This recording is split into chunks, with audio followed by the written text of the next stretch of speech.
Hello, everybody. Welcome to Indie Voice today. Today, we are talking about games that belong in the platform genre. Now, I am going to be going off on the game, like off the main game here for a little bit, but we're going to be talking about A Hat in Time, created by Gears for Breakfast. Now, this has been a better successful platformer than Ukulele. I know, I'm sorry, hey, don't need to boo, shout, or something like that, but this is the honest to God truth.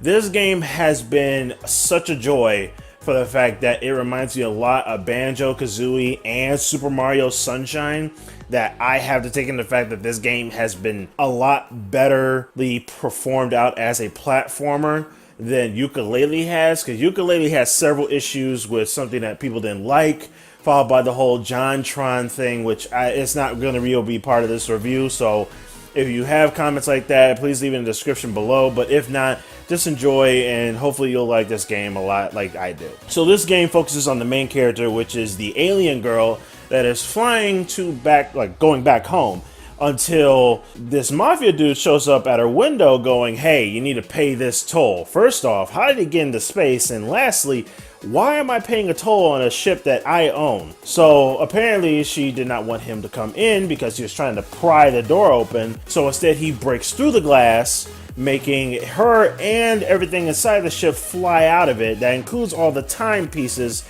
that power up her ship, which is about 40 of them. And they get to be thrown about in the universe or all these other planets that you will be exploring on. So she lands on the first planet, which is the Mafia Planet.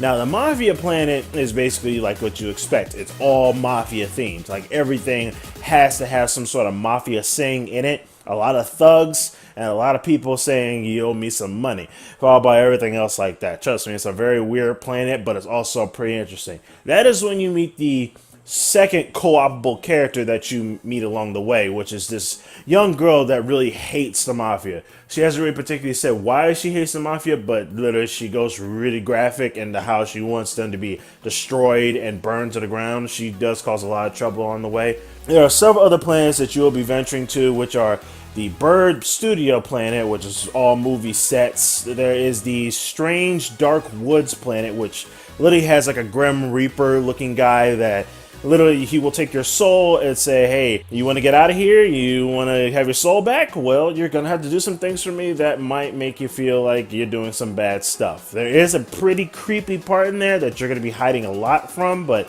I don't want to spoil that for you, so I'm going to try and lower the spoilers just a little bit. There's also a free roam planet, which hasn't really been specifically named, but there is a boss at the end of it, so there is a lot of time. There is a lot of various different hats. Now, the hat is the main mechanic of this game. Why I'm telling you the hat is the main mechanic? I mean, look at the name. It's called A Hat in Time. I mean, that should definitely give you an indication about how important this hat is. The hat can transform into 5 different versions of itself. So there's the first one, which is the regular hat, which tells you and points you at your certain, the main quest here, like where you're supposed to go.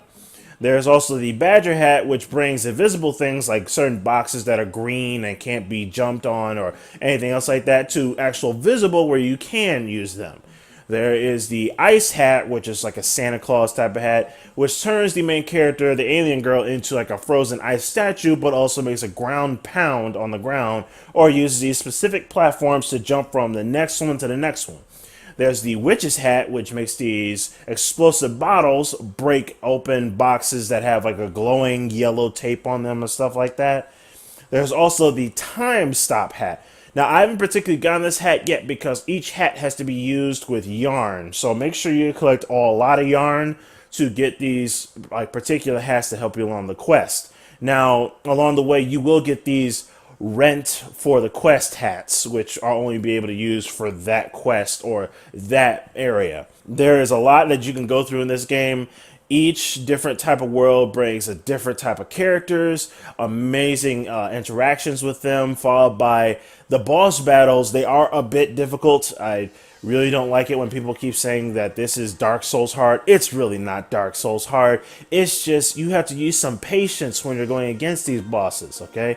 Don't just go guns blazing, because guns blazing leads you to dying very quickly and constantly. This time it is just take your time, learn how the boss is doing his stuff, dodge things, and make sure you hit his weak spots, which is hitting him with your umbrella. Now there are many quests here to do. You can easily go back to a planet and go collect more things. Mind you that if you want to progress through the game, you have to make sure to collect a lot of these little time like pieces or these little green orbs, because mostly these things open by how many of those that you have. They're not just automatically go into it. Other than that, this game has definitely been a joy when it comes to the whole, you have to collect things, you need to go about and find all these enemies, you need to defeat certain things, the comedy hilarity that it brings out to the person playing it. A good storyline, I mean, even though it's pretty straightforward to the point, find all timepieces and you go back home.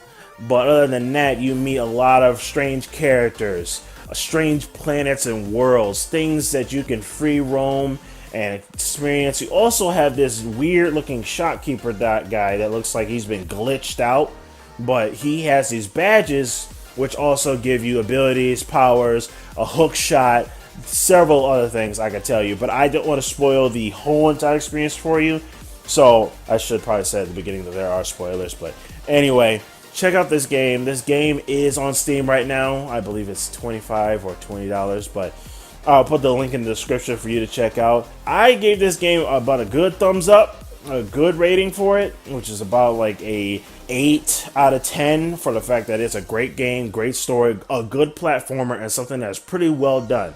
So thank you for liking, commenting, and subscribing.